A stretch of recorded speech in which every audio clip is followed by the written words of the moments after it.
Good afternoon, everybody. We're running a little bit behind. My name's Leah Hollis, and I'm the chair and the gatekeeper of this panel. Thank you very much. And without further ado, we're going to hand it over to Becky. You got it, and you have 15 minutes. So anybody out in the hall or what have you, we are getting started, and then we're going to try to stay on time. Thank you. Hi. So should I grab up my slides link and hit share? Okay. All right. Thanks. I'll do that.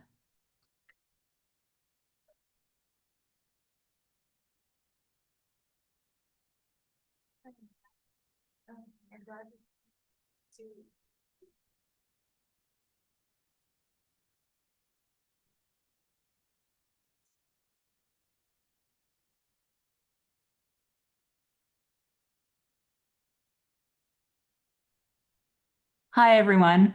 Thanks for the opportunity. I truly love to talk about mobbing, in particular as a feature of our workplace environments. So I'm not someone who fully buys into any individual-based explanation for mobbing and how it happens and why and what we can do. I believe it is truly structural. So with that, I'll go ahead and talk with you about this. So, just a little way to think about our institutions, right? I think that we all, or at least I know part of my passion to become an academic was about working with other people. And my experiences of both my institutions at the outset have always been so excited to have you here. We're an institution that is student friendly and faculty friendly, and we're about openness and growth and development and all of that. And then sometimes when you get to the details, you really see the other face of an institution. And I don't think that any institution is evil or has evil intent. But I do believe that universities are risky places, and that they are always looking for risk in a way. And then that puts us at risk. So little riddle, right? Just your generic institution has these two faces. You'll see that I have kind of color-coded icons at the top left. And just the yellow is caution, right? The red is oops, very bad. And the green is, hey, good on us. We're talking about this, right? So as a public health academic, I truly see social ecology, the ecological model all over the place. In all aspects of public health, and I think it really warrants looking at in terms of framing and discussing our institutions as well. So if any of you have been in the room when I've talked before, which likely not, although you may have been last year when I had an opportunity, I probably broached the social ecological model, and right, it's very, very basic and yet complex, right? There's me in the center. There are these systems that go out around me, and we can talk about literally any public health issue from this lens, right? So what I know, believe, and I'm ready to do, my biology, my family history, and all that, that's me in the center. And then, right, my relationships, the settings that affect me, whether I'm a teen in the community or an older person in the community, or whether I'm in a workplace, right? And then those structures that go out around that.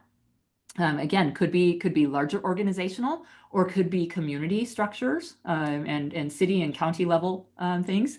And then, but that leadership piece, right, again, can be at the institutional level, it can be at the state level. And so all these layers affect us no matter what. That's what this model kind of posits. And as an academic, I can't help but see this in how our institutions work.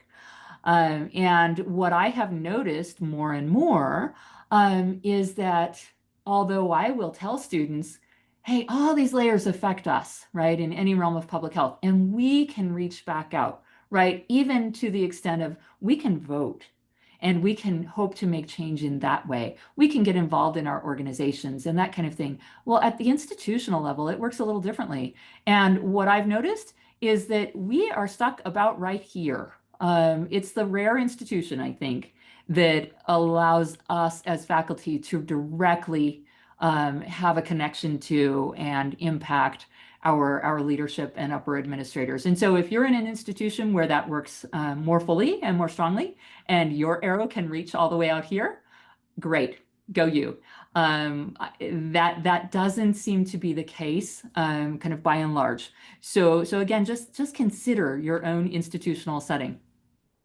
Um, my dear colleague from my prior institution, Dr. Naomi Peterson, and I worked together on looking at a term for how mobbing really works and why in our settings. And we made this term up, this mobbability. We coined this term, and we looked very, very carefully to see if anyone else had used this word in this way before us, and we didn't find anyone doing that. So we published on that. And we came to that publication and some things that we presented on from two very different lenses, but very compatible lenses. But the idea here is that we face mobbable settings, and that can be positive and or negative, right? It can be that an institution really owns itself and understands that it is mobbable and wants to stop that, wants to change it, or it can be very mobbable and not be ready to look at it, not be working on making change. So if that's the case, then mobbability leads to more mobbing friendliness, right? If an institution is ready to work on this stuff and can be transparent that it exists, then that moves us toward an anti-mobbing climate. So just be ready to think about your institutions in this way. Again, from that lens perspective, mobbing is really carried out by people, obviously, right? If people didn't do mobbing, it wouldn't happen. However, the fact that people do it is seated in structures, right? It is caused by our structures and by gaps in structures. And thinking back to that social ecology perspective, right? It's the structures that influence us through policy and procedure and process, right? And just day to day. And then those things actually can, in a way, head back out to make structural change, right? So if our day-to-day processes just get normalized and then they become procedure because someone has the ability and opportunity to write procedure and policy documents to put some of those processes that have just been happening for years in writing, right? And they become part of our ARP, say, then that is creating additional and more firmly planted structures and structural gaps. So again, just think about your own institutions and how that might or might not work or might be a fit for your thinking, or if you think I'm all wet, right? So I would like you to think about 3 structures in university life that affect you. And it may not be that you encounter these day to day or even week to week. If you're on quarters, apologies.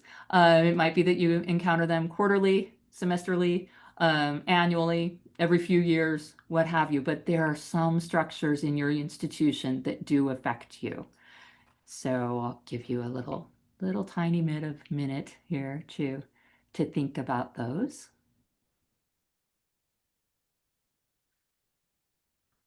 All right. Hopefully you have something in your head that you're considering. And if you're leaning over and talking to someone else, great. If you're jotting a note to yourself, great. So again, 3 structures that might have an impact on you as a faculty member. Okay. So when I think of 3 structures, these are the ones that come to my head. So I think of student evaluation of teaching, whether you call that SET, student evaluation of teaching, or SEOI, as I'm more used to, student evaluation of instruction. The promotion and tenure process and how that looks at your institution, and then literally anything to do with HR, And I just put this little aside in here. I'm reading a lot lately, a lot on social media actually, just catching little bits and pieces here.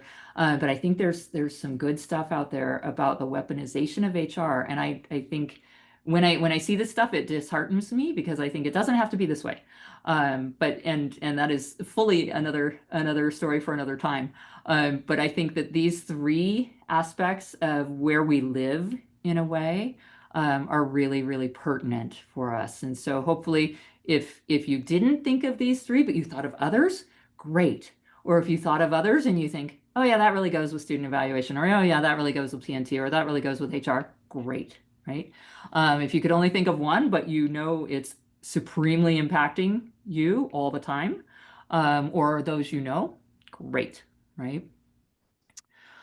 So when I think of the case, right? So I come to this presentation through the kind of lens of a case study, right? So kind of three structures, two institutions, and one life, right? My own. And so when we look at how that works, I will say that I was absolutely floored at my first institution, my first or second year or so. This wasn't the exact poster, this one I found online, but there was a poster floating around, and I actually took it down and saved it. I have it in a box somewhere. That it said to students, "Dear students, fill out your SEOIs," and it had Princess Leia and Luke Skywalker, I think, and it had the clashing or the aimed lightsabers, and it was, fight back. It actually said some words to that effect, and I thought, what? And I actually talked with our eval team, and I said, so look, I found this. I don't think this is very appropriate. And they hemmed and hawed and apologized and said that somehow that had started as maybe a little joke or a casual discussion, and somehow it had ended up printed and on campus everywhere as a reminder to students to fill out their SEOIs. And I just thought, okay, this is a gigantic problem. This should never have happened, right?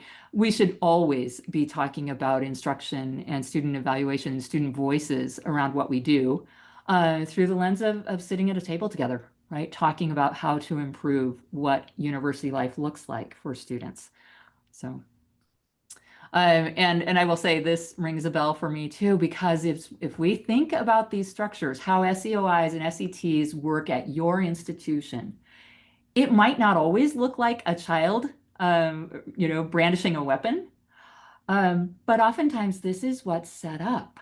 Whether it is as open, and again, kind of as a mistake in a way, and oh, we're so sorry, or it's just, kind of, very concrete reminders. Please tell us about your faculty experience, all this stuff, right? And it's not dialogue focused, or there doesn't seem to be room to support meaningful change, but only to punish. No matter how it looks like, it often is just, this is the way this is. And unless and until we start looking at that deeply, that part may never change. And so our institutions have set up a situation where students can mob us. And students may not mean to. They may be very, very interested in helping us do what we do better.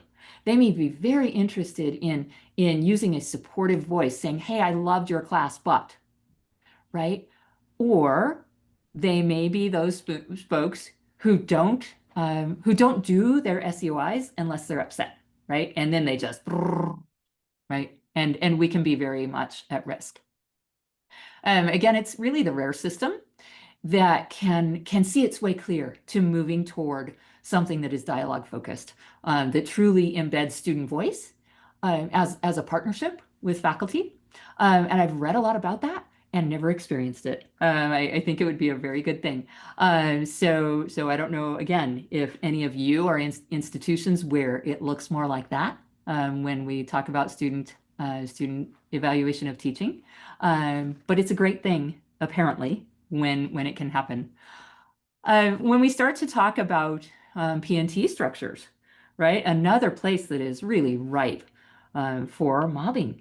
And again, it may not be on purpose. It simply is an aspect of what happens in an institution where no matter what we say, that we're about growth and development and opportunity and welcoming, and we're so happy you're here, and we know you'll do such a great thing for our students. And students, come on in and learn about research and learn from us and engage in dialogue, right? No matter all of that stuff, we're also about risk, and it shows up in P&T structures.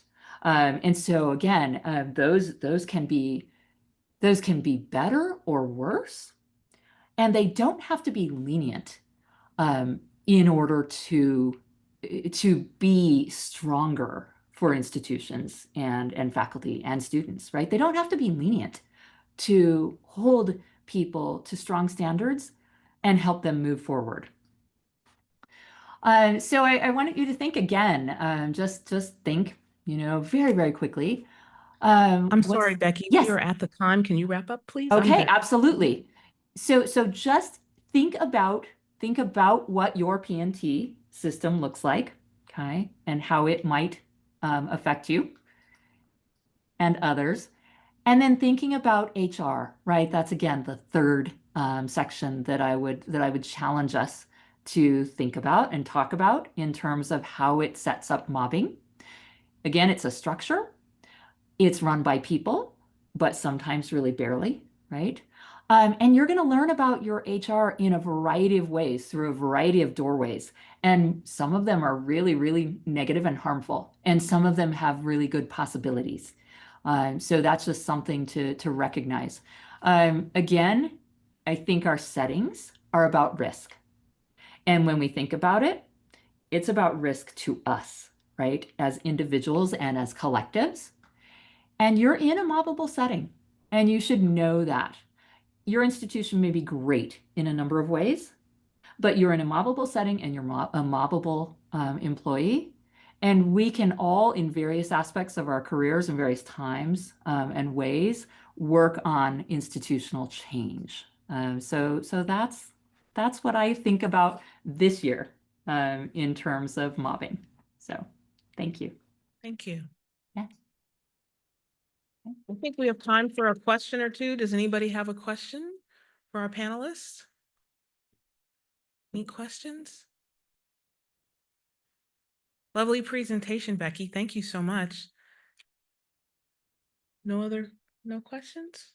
Well, we can come on to our next presenter. I don't know how to switch there's a question or? I don't know what you, go ahead.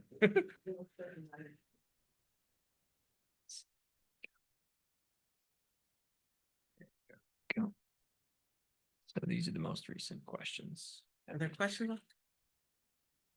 Okay, you're next. Okay, you help me. Yeah, I gotcha. I gotcha. Right here.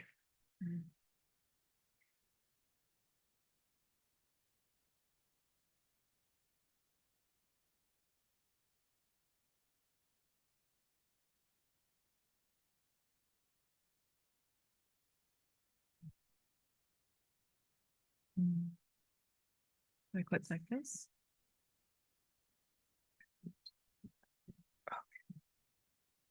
Okay, great. Good afternoon, everyone. My name is Michelle Newlands, and I am a practicing superintendent with the Waterloo Region District School Board. Dr. Westhuse thinks it's the best school board because we're in the news all the time. A lovely place to work. I'm also a PhD candidate now with Niagara University, and my area of interest and focus is on destructive leadership, and that's what led me into looking at the world of mobbing. So for today, I thought I would define mobbing. I know we've heard a few definitions already. Examine the role of leadership. So primarily in my work as a school superintendent, I'm devoted to creating environments that are founded on equity and social justice. But I also work very hard to attract, hire, and train the right leaders for our schools because they are actually critical. So we will examine the role of leadership, review tools for measurement, analyze impacts, identify antecedents, and consider preventative strategies. So a few years ago, quite a few, in 1990, Hogan asked a question of participants, what is the worst aspect of your job? And you can see these are a number of different factors. And what came out resoundingly was 65% of participants said their boss or supervisor was the worst aspect of their job. And then you might think, well, that was in 1990, so surely in the 3 decades, something has changed. Well, when the study was redone and the question was slightly different, the results were exactly the same. There's been no change. So that really speaks to the importance of leadership. You may know this little saying, people don't leave jobs, they leave their bosses. That book that I was holding in the first photograph, this quote comes from that book. And it may seem like a cliche, it may seem like something that you pass around all the time, but in fact, there's very strong empirical evidence to suggest that this is a really true thing. That what happens in workplaces is that if people feel micromanaged, feel that there is abuse happening, harassment, they actually will leave. So here are some common archetypes or personas of leaders: the micromanager, the know-it-all, the watcher, the paper pusher, the best friend, the liar, the gossip, the screamer, the workaholic, the can-do. You may be familiar with some of these archetypes yourself. But when we look at the literature, we don't use that terminology. We use phrases like abusive supervision, workplace bullying, toxic leadership, destructive leadership, and mobbing. So we've got quite a few definitions of mobbing. They all have certain characteristics, things in common. Many researchers have weighed in on trying to really conceptualize mobbing. What I think is significant would be, of course, frequency, duration, and group intent. That whole idea that the mobbing is occurring to drive the individual out. This slide really kind of situates the relevance of mobbing. When you look at some of the research that's done, some of the data that's come forward, we see that 39% of employed Americans have suffered abusive conduct at work, and 22% have witnessed it. 61% have been affected by it. We heard earlier today about upward mobbing. Well, there's also horizontal mobbing, mobbing that occurs with your peers, and downward mobbing when the boss engages in mobbing. So 63% of mobbing cases involve only one mobber. Sometimes people join in, but of those cases, 83%, the mobber is the boss. We've heard already about the medical consequences of mobbing, but also there's organizational consequences as well. And we know that leadership has been found to be a significant predictor of mobbing. This is because we know that leaders, based on their style of leadership, their values, their beliefs, the cultural tone that they set, will actually create an environment or structure that allows mobbing to occur. We also know that if we have leaders that are kind, have a lot of empathy, and are highly accountable, we can disrupt those cycles of mobbing. So a question I often ask myself and school leaders would be, are you a mob boss? Are you engaging in destructive behaviors? And what am I looking for? I'm looking at the frequency that these behaviors might occur. I'm looking at the perception, because often when something terrible occurs, people say, well, I was just joking. I didn't really mean it. What was the intent behind it and how was it received by the individual? The negativity of the acts and the power imbalance.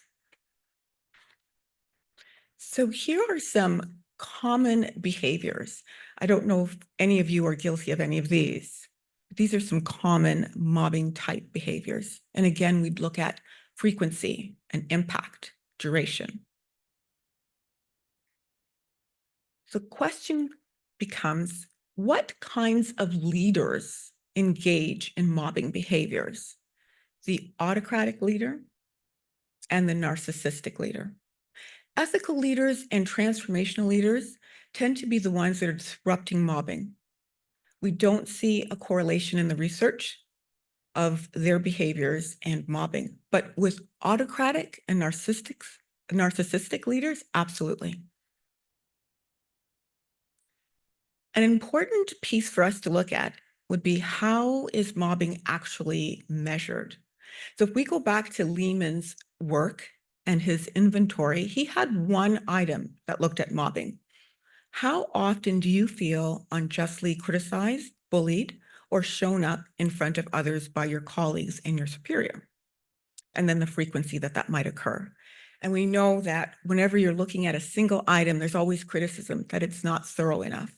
So we did have some researchers who created the Gutenberg Health Study, and they looked at 5 different items to determine whether or not there was mobbing. So the question would be, how often are you intentionally interrupted? How often do you receive no response to a question that you might have? So these questions are first asked in a binary form, yes or no, have you experienced this? And then once the individual says, yes, actually, I have had important work taken away from me, then you look at the frequency. Was it almost daily, once per week, once per month? How often is it occurring? So those are our main measures for mobbing. Now, the GHS actually maps to Lehman's initial psychosocial terror scale, and it maps to it in 3 distinct areas: emotional abuse, professional discredit, denigration, and devaluation of the role. And you can see those questions and how they map. So the impact.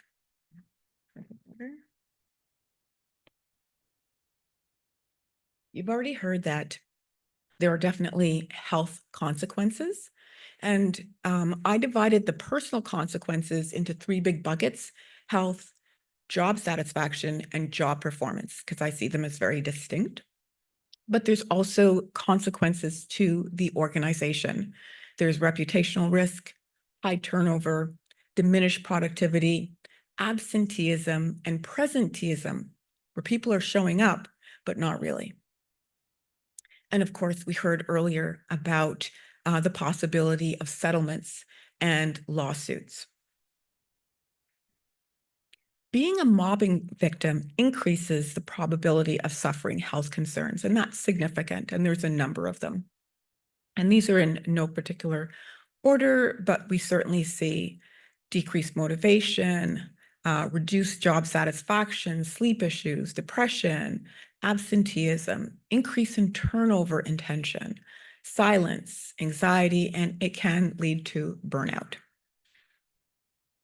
So what are some of the factors that contribute to downward mobbing? We've already discussed leadership and leadership style, but certainly the subordinate or the victim's personality, certain dynamics, their demographics, characteristics, the organizational culture or structure, power distance, and envy.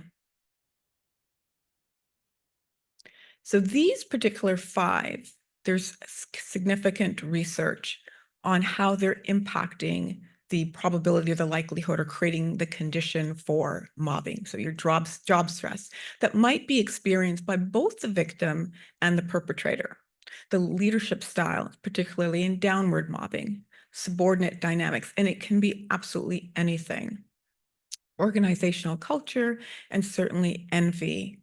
And we've seen the envy play out in terms of academic excellence and jealousies that arise.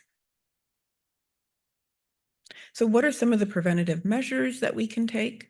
We can certainly look at leadership selection. This is particularly significant for someone such as myself who is in a position to hire school leaders. Professional development, the importance of ongoing professional development, monitoring, how we monitor and evaluate our leaders, coaching and training, the workplace culture, the structure of rewards. Often we don't take a look at which leaders actually have effective and healthy relationships with their staff. Accountability measures and I don't see that last one.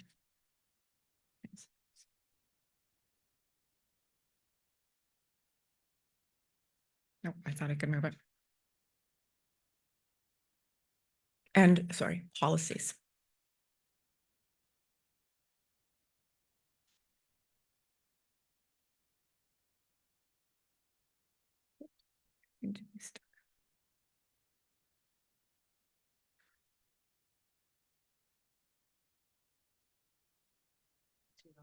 I think it's coming. All right, so implications and applications. Certainly, leadership selection is an important piece for us to look at, as well as how we evaluate leaders and policies in place to support our employees. I do have some suggestions for future research as well, and maybe this is better situated for tomorrow's conversation. But I do have curiosities around how equity-seeking groups experience mobbing. I don't know that it plays out in the same way. As well, what are some of the coping mechanisms that people need to have in place to ensure that they can actually survive or thrive, recover from an episode of mobbing? And the role that affinity groups or peer support networks might play. Are they effective buffers for mobbing? So potential research questions for me would be, do affinity groups reduce the long-term psychological effects of mobbing? And can participation in such groups improve organizational trust and retention for targets of mobbing? And then finally, the workplace is the most important environment for most people's health, whether it's home, office, factory, or forest. So preventing mobbing is really essential. And it's not just about stopping the harm, but actually building resilient cultures where everyone can thrive. Thank you.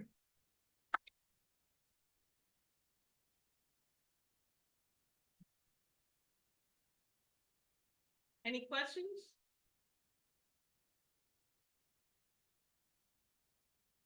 Questions online? Thanks for your great presentation, and I agree leadership is just so central. And I'm wondering if you had any reflections on where people learn leadership skills besides through formal mechanisms. When I reflect back, like the best boss I ever had, I mean, at the time I didn't realize it, but now looking back, I mean, he learned a lot of his leadership skills through sports, right? He had played sports, he had coached sports, so he knew what it was to lead and motivate a team. But anyway, because academe is not necessarily the best place to learn leadership skills. So if you have any reflections on that, Actually, where to learn, like where do people learn leadership skills in the end, you know? Yeah. That's an excellent question, one I'm still exploring. I do believe in reading a lot. I think leaders are readers, and I'm always encouraging school principals to read. I think attending workshops and seminars where you can perfect your craft. And I think one of the challenging things for leaders is that there's a reluctance to listen to and hear feedback, but I think it's essential. And I don't think we do enough mentoring. And I think about my boss, who is a white male. He had 3 mentors. I had none, 0. So I think about the feedback that he was able to have to glean. And, you know, I'm stumbling around in the dark. I think I'm a great leader, actually, but I've had to cultivate those skills myself and self-evaluate. So I think you have to have that desire and then seek it, really go after it. But reading helps. Thank you. There's a question in the. Okay, I don't have my glasses. Okay, you cited, is this one? You cited 2 studies by the Workplace Bullying Institute. Are you familiar with the research that states that women are more likely to be mobbed by both men and other women? Have you analyzed whether as more women become bosses, women will also become mobbers? I have not seen that particular study about women becoming more likely to become mobbers. But if you have experienced mobbing and you're in middle management, there is a likelihood, a propensity for you to become a mobber. Why? Because that's the modeling that you see. Your boss is mobbing you or engaging in destructive behaviors, and then you actually start to act them out, adopt them. I would hope that that does not happen, but I think the reality is, Freudian's work, what you receive passively, you tend to act out actively. So it really is a matter of having that monitoring, that feedback loop, that mechanism to disrupt those behaviors. Sorry, I know we're running out of time, but I want to use this opportunity to update with, by trying to explain this, Maritza's question. Based on I hadn't finished that project yet, but I have been doing content analysis based on what Kenneth Westhill has connected across the 30 years. So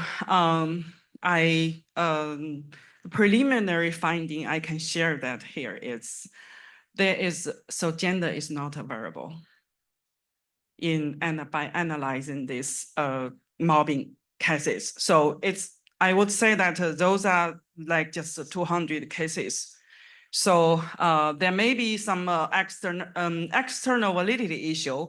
So, and also my research project hasn't finished. It's just a preliminary. There will be some other variables. And also, so I just, speak to the gender. So that's just thank you. Yeah, I'll just add, I did find one study that looked at nurses in Turkey, and also there was not a significant difference with gender in that particular study. Yes, professions, job sectors, public sector, private sector is an important variable. Thank you. Nurses are often mobbed because hospitals, are prone to mobbing.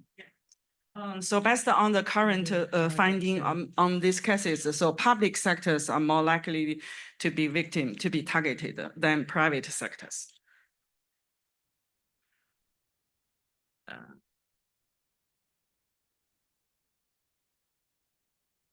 Here we go. Okay. It's interesting, the issue of gender came up. I just submitted a paper to AERA, and this is what's interesting about research. I actually found the exact opposite, that women are at a statistically significant level are more likely to mob and bully other women, and particularly for Black women. It's something that's come up in my consulting work. And when I talk about women on women, I see the heads nodding like, yep, it happened. So I think, this is why we all do this great research, and probably we have a collaborative project in here. I'm going to get going with my talk, which is Toxic Ivory Towers, Academic Executive Leadership and Relationship to Workplace Bullying in Higher Education. I'm going to move really quick because I only have 15 minutes. I'm a professor of educational policy studies at Penn State University, and I've had the opportunity to talk in 12 different countries. I'm really thrilled about that. And I have my own consulting group, which has kind of gone dormant since I became an associate dean. I'm leaning into this parable about fish stinks from the head. I often hear this when people are talking about bullying because the buck stops at the top, and if the leaders don't hop in, it keeps going. I'm not going to read all of these, but in American higher education, here are some of the scandals that have started at the top. Michigan State that ignored Dr. Nasser, University of Louisville, when the president was embezzling money.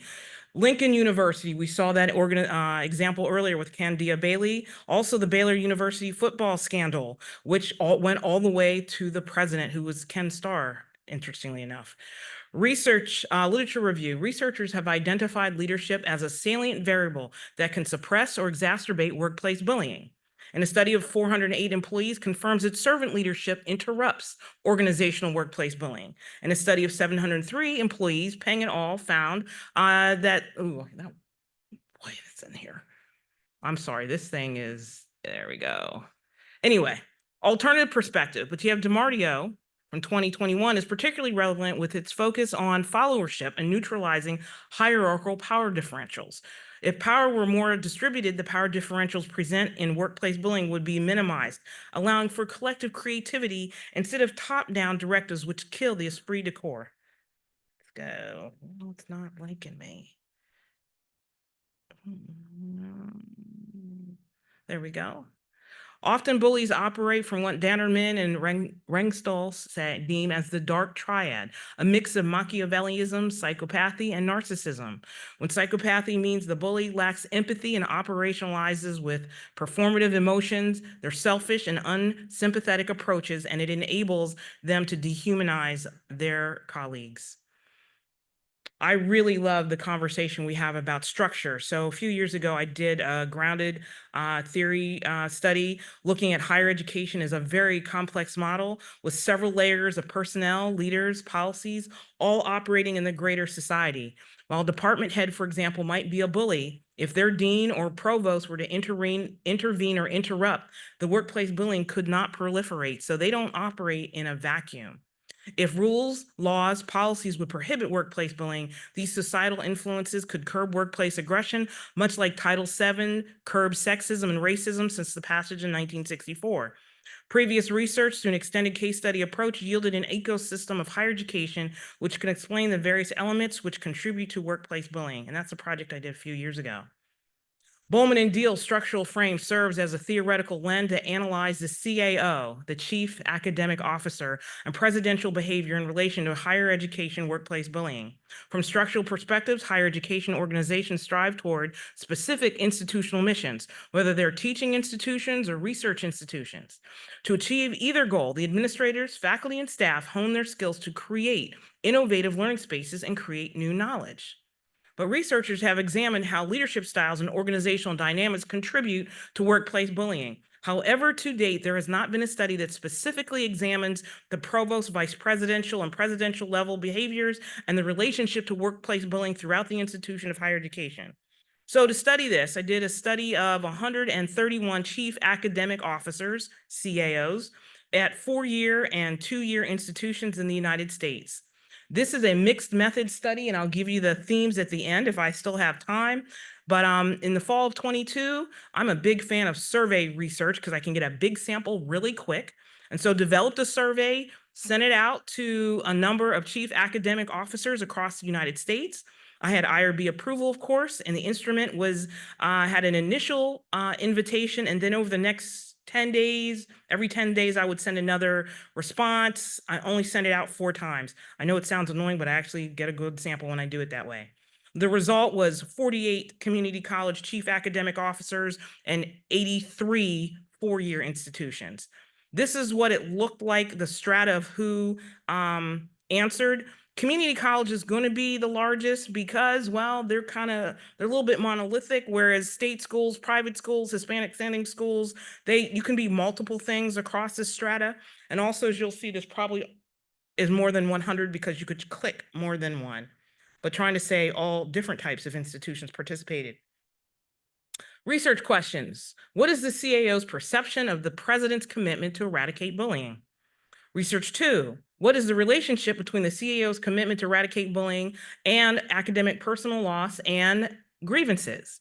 And third, what is the relationship between the CAO's perception of the bully and the number of bullying reports submitted in the general climate? Perceptions of the bully. In terms of the climate, the president's empathy toward bullying was perceived overall positive, which means a 3.8, and on a scale of 1 to 10, so somewhere in here. We tend to look at our presidents like they care. That seems what this study is saying. But then this is interesting. The commitment for the president and the CAO dealing with academic loss. And the results indicated that there was a negative correlation between the president's commitment and the loss of deans, assistants, and associate deans at the 0.01 level. So 99% that we're on the mark here. That is, the higher the commitment of the president, the fewer deans that left.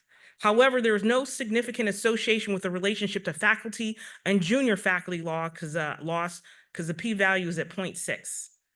So if you're within proximity of a bullying president, you're going to leave. From a Spearman correlation and analysis, examining the relationship between individuals' estimation, the institution's commitment, I'll just cut to the results, showed there was a significant negative correlation between the perceived institutional commitment and the loss of deans, assistant deans, and associate deans at the 0.01 level. Again, the climate is affecting the administrators within proximity of executive leadership, but this did not significantly have an impact on faculty or junior faculty who are probably a couple levels below the executive leadership. For the next one, Spearman correlation analysis was conducted to examine the relationship between the president's commitment to eradicating bullying and the frequency of bullying-related complaints. And the results show that there is a significant negative correlation between the president's commitment and the frequency of EEO complaints at the 0.02 level. This means if your president is a jerk, you're going to have more complaints. It's really that simple. If the president is a good person and they show that they care about the community, people are going to believe that you don't go to work saying, hey, I want to complain against my boss. I want to file a complaint. That's the last thing you want to do. But if you perceive there's no way out and nobody cares, people will do it. And an additional negative significant correlation was found between the union and faculty senate complaints and the president's commitment to bullying at the 0.01 level, 99% confidence here. So this means if the president, the executive leader, is not acting in a way that engenders trust and empathy, then the union and the faculty senate are going to have their complaints as well. Commitment from the president and complaints, let's see here, I'll jump right to the results, show there's a significant negative correlation between the president's commitment and the frequency of EEO complaints. That means they're calling somebody from the outside, and additional negative significant correlation found between union and faculty complaints and the president's commitment to bullying, and that's at the 99% level with a p-value of 0.01. Commitment from CAOs and complaints. This is the provost or vice president. A Spearman correlation was used for this. And again, there was a significant negative correlation between the perceived CAO commitment and the frequency of EEO complaints. This is at the 0.03 level. Similarly, a significant negative correlation was observed between the perceived institutional commitment and the frequency of union and faculty senate grievances related to bullying. This is a 0.0. This is a 99% level. I needed to drop this 2 here. So the same thing's happening with your CAO. If the organization perceives that they don't care and they're not going to intervene in bullying, they will seek elsewhere. So the president as a bully, faculty loss, and grievances, the results here show the significant positive relationship between the president's bullying behavior and the number of deans lost due to bullying. The more of a bully the president is, the more likely you're going to lose your deans. And again, we're seeing, let's see, additionally, there was a significant negative correlation between perceptions of the president as a bully and the general climate for faculty. That is, the more of a bully the president, the worse the general climate is. And then last, we did a linear regression. Linear regression analysis was conducted to predict how workplace bullying was brought to the attention of CAOs 5 years before the study, using the president's perceived bullying behavior and the general climate for faculty regarding incivility as predictors. Both predictors were statistically significant. And so the regression results, the president's perceived bullying behavior had a positive coefficient of 0.03, indicating that when the president was increasingly perceived as a bully, there was an increase of reported bullying incidents. It's kind of saying the same thing the correlation said. Similarly, the general climate for faculty regarding bullying had a negative coefficient of 0.02 level, suggesting that a toxic climate was associated with an increase in reported bullying incidents. There we go. Nope, there we go. So here is our regression output. We use SPSS. I don't know if those numbers make any sense to anybody. I have a fabulous GA, let me tell you. I do have time for the content analysis part. So with most of my studies, I have a question at the end that says, what else do you have to say about workplace bullying or what's going on here? And I love Krippendorf's content analysis. So these themes are coming from downloading all those comments and doing a code, and we had a few themes that came out of this. So theme number 1, leadership in the president, chancellor, and trustees are perceived as powerful influences that yield a bullying culture. They can use their power to intimidate at-will employees without tenure, and one of the CAOs commented, many of the college presidents we have hired in our state tend to bully their non-tenured VPs and other administrators. Additionally, position power can make bullying hard to address when the bullying is from those at the highest levels of the organization and other leaders refuse to address it. So they're insulated by their power. Theme number 2, role of the union. The union can help victims or hurt victims in regard to bullying. One CAO wrote, on our campus, most of the bullying faculty have been subjected to has come from leaders in the faculty union. A strong and ethical union can protect the faculty from bullies and upward administration. And this was similar to a study I did, oh my God, in 2016, the coercive community college, when I was looking at the union. If the people in the union are good folks and they want to enact empathy and fairness, then the union can be very powerful. But sometimes the union can become a mob. If you get the wrong people in that union, they're going to beat up on the vice president, they're going to beat up on others, and only those protected in that clique get protection. So I found the union to be like 6 of one and half a dozen of the other. Sometimes they're a great entity, sometimes they're the bully themselves, but it depends on the people in those unions. Theme number 3, CAO noted that colleagues were afraid to report bullying because of fear of retaliation. The problem is exacerbated when union representatives are the bullies. My knowledge is that I understand what it could look like, but it's different depending upon the individual. And that's what a CAO reported. Theme number 4, structure and governance. Schools with strong governance structures can have influence over policy development. Depending on the union leader, that union can promote or develop policies to prevent bullying or stifle it. Power struggles emerge through the misalignment between the administration and the faculty, and the result can lead to turnover. One of the best examples I have seen in prohibiting workplace bullying in the United States is the University of South Carolina. They have an excellent grievance system. They have a woman, her name is Susan Bond. She is the only one who actually adjudicates, and she brings people together, and they have hearings. They have a whole structure, and I've interviewed her. They decided as a faculty, we're going to stop this mess. So they have somebody who's dedicated to stomping out bullying at the University of South Carolina, and I think they are an amazing model. So for discussion, bullying in academia is a pervasive problem, with studies indicating that significant proportion of academics experience bullying in their careers. So from my studies, I'm finding, and I've been studying this for about 15 years now, anywhere from 58% to 62% are affected by bullying. And what I mean by affected is either they've witnessed it or they've experienced it. And the reason why I include witnessing it, yeah, I have a minute to tell this story. Witnessing it, I was at a faculty meeting at my last institution, and the department head and the director and the department head did not get along. And they broke out into this horrible argument across the faculty. We had a junior faculty member on staff at the time who was 8 months pregnant. And after witnessing that horrible fight, she went home and had the baby 3 weeks early. The baby's fine, mama's fine, and she resigned that job 3 months later.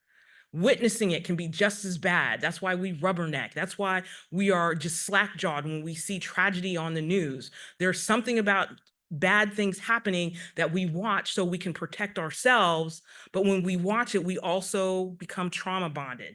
So that's why the numbers that I'm reporting include those who have witnessed it. And so what I'm saying is, we've got to get our act together and get policies in place, much like we have Title VII policies. It's a systemic thing. Bullying is typically the dysfunction of an organizational structure characterized by ineffective leadership, poor communication, and a lack of support. As I had said earlier, a bully cannot operate in a vacuum. There has to be somebody who's turned their head, been quiet, or just didn't care. So some real quick with the recommendations: clear policies and procedures, and you got to follow them. You don't just create them and let them sit on the books. Provide training and education. Way too often when I do my studies, and I've been doing this now for several years, people write in and say, oh my God, I actually have a word for what's happening to me. People still don't have the language yet to understand the abuse they're facing. Create a culture of respect. Administrators should foster a workplace culture that respects inclusivity and open communication, and take prompt and effective action. Because if you check a bully early, they'll be like, okay, I can't get away with that. But if it's 2 years later and they've already beat up half the staff, what are the chances, to use another colloquialism, put that genie back in the bottle? So as I say, borrowing from our metaphor, if bullying is unchecked in our institutions, we unfortunately can find ourselves sleeping with the fish. And I mean that anecdotally. I don't want to, how should I say this? I don't want to undercut the severity of some of the other stories we have heard today, because this can cost people their lives. So this is my talk. There's my email if you want to get in touch with me. And I'm like, ooh, just like 30 seconds over. Thanks.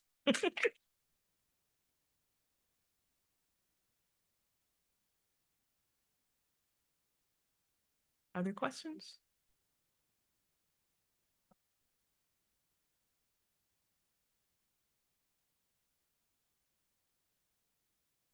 Are there any questions? Did you find that?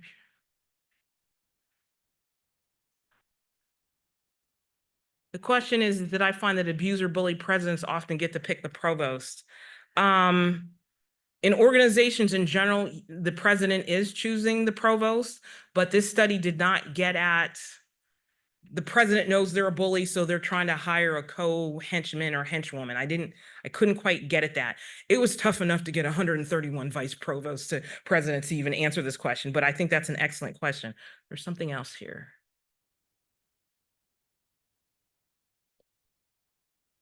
Oh, did the screen not share? I apologize for that. And was this recorded? Apparently they didn't see the power.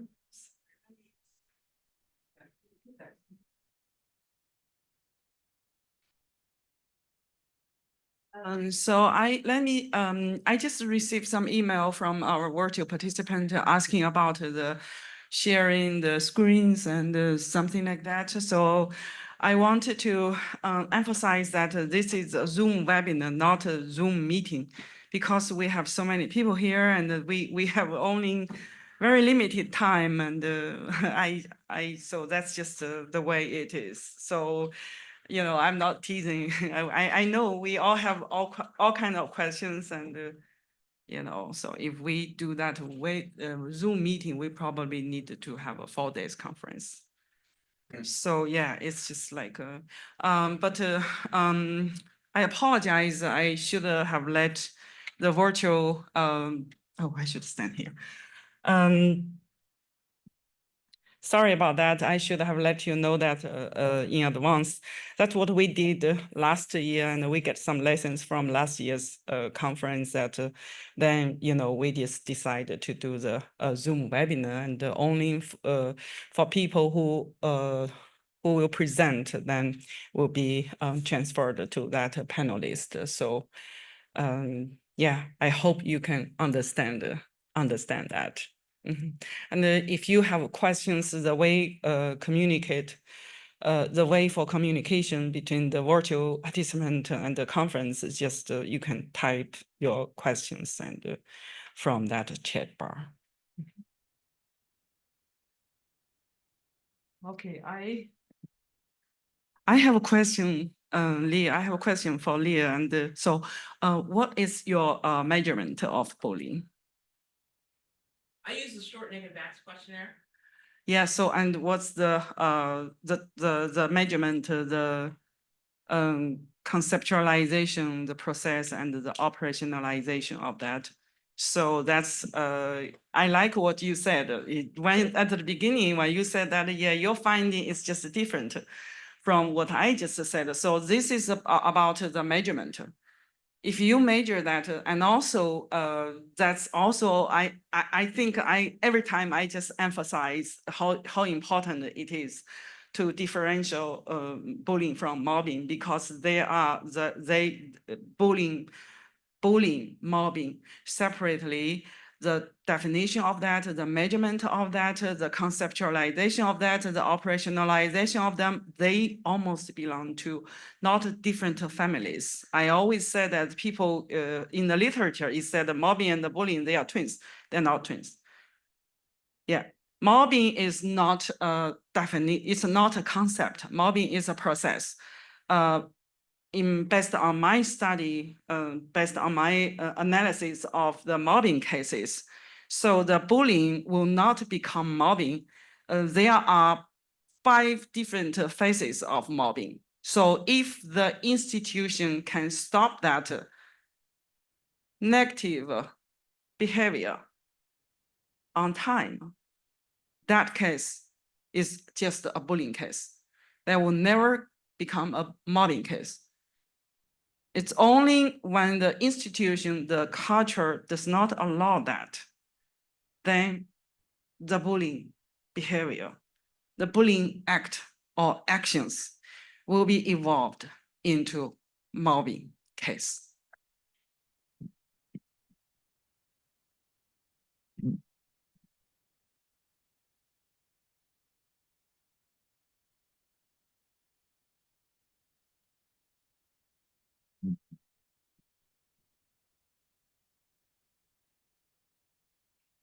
Oh, hi, this is my first time here. I have been academia for about 30 years. I think this session's topic is really interesting. It focuses on leadership. And as Dr. Mann mentioned, if leadership stop it, it becomes bullying, it's not mobbing. And from my experience, I saw faculty member being bullied. Their tenure was denied. And then up to the president, he overrode it, like changed everything. And I know that colleagues still teaching there. I choose to leave, but my colleague, he stayed because his family is there. My first job, I choose to leave, but he stayed, and because the president override all the negative evaluations. So I think from my own experience, leadership is really important. That's what I want to say.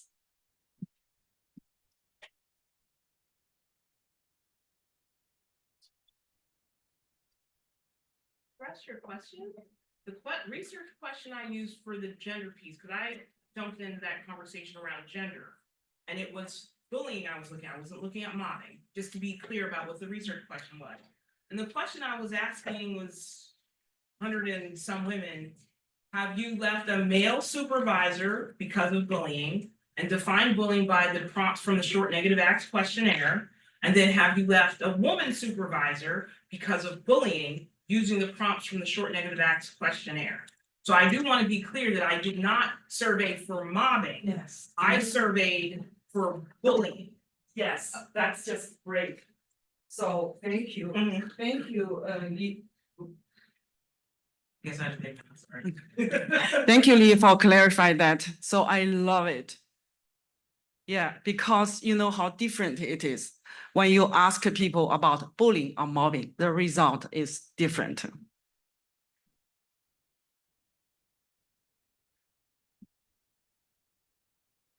Yeah, I think that the terminology problem that we have is more serious than we think, because some scholars will make the difference between bullying and mobbing. That's what Ching-Li does. She says bullying involves several aggressors, and it can become a form of mobbing when the authority sides with the aggressors. But you're not there because you're talking about a single bully. So how do you call that? Could we agree, and we meaning the whole world, not just people in this room, that when only one person is aggressing people around them, let's call that harassment. So in my view, that's what you're talking about, Leah. You're talking about a president harassing people around them. But Then, sorry, I'm just finishing. Then you have bullying, like you see that, in school grounds. One person is being attacked by several people. And then you've got mobbing where the authority in place, for instance, human resources, the dean, whatever, side with the aggressors. So could we agree that there's harassment, one aggressor, bullying, several, and mobbing, several, plus the authority? Can we agree on that? Because otherwise, I mean, in 10 years' time, we'll still be here doing the same thing. All right, I think it's good. Let me say something. So mobbing, bullying, mobbing, there is distinction between them, but there is also interconnection. I have to say, in the American context, harassment is a discriminatory practice under Title VII. Bullying is not protected in the American. So if you're going to ask me as an American scholar, I have to land on harassment is a prohibited activity because of protected class, race, gender, age, ableism, that stuff. And bullying is unprotected. So I'm just saying, I have to operate that way because those are the definitions and the laws where I'm operating. The only entity in the US that has even touched this is Puerto Rico as a territory, which looks at bullying similar to the way that the rest of the United States looks at Title VII. But the minute you invoke harassment, I have to align with the legal terms of the American context and say harassment is based on protected class and bullying is and In the American context, what's the difference between harassment and bullying? protected I'm class. sorry. Okay, let's just, Protected class. So harassment happens because I'm over 40 or because I'm Black or because Okay, I'm, I see. but bullying happens just because. Sorry. all right, so I think I like it. That's what we are here for. We need the debate, we need the discussion, and that's academic, I love it, the academic dialogue. This is great.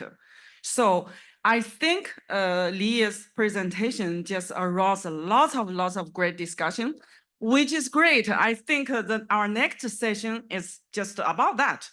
See, you're here, you can see that even if we do not have a clear definition about either bullying or mobbing, how can we have legislation? It's just a chaos, right? So I think the first thing, the most important thing is about seriously the conceptualization of mobbing. Either whatever mobbing or bullying or mobbing, we need a definition of that. So based on my analysis of like 200 cases of mobbing, bullying, I think I talked that to you when we have a meeting, right? I'm sorry, I shouldn't use that. I said bullying is like the trees. You see, when you are walking in the forest, you see that these are the trees. But mobbing is the forest. You need to have some perspective, otherwise you cannot see the whole process. Or we don't want everybody, we don't want that target to know that, as you know that I have been mobbed horribly. I don't want other people, you only know that until you were mobbed. That's not what we are for. We are here for how to prevent that from happening. So we as a social scientist, we need to provide that perspectives. So how to prevent that from happening? By sharing our experience, our research, our expertise to make contributions to this process, the conceptualization operator. I know I take up everybody's time for the break. I apologize that, but I think it's a good problem. Now let's have a coffee break.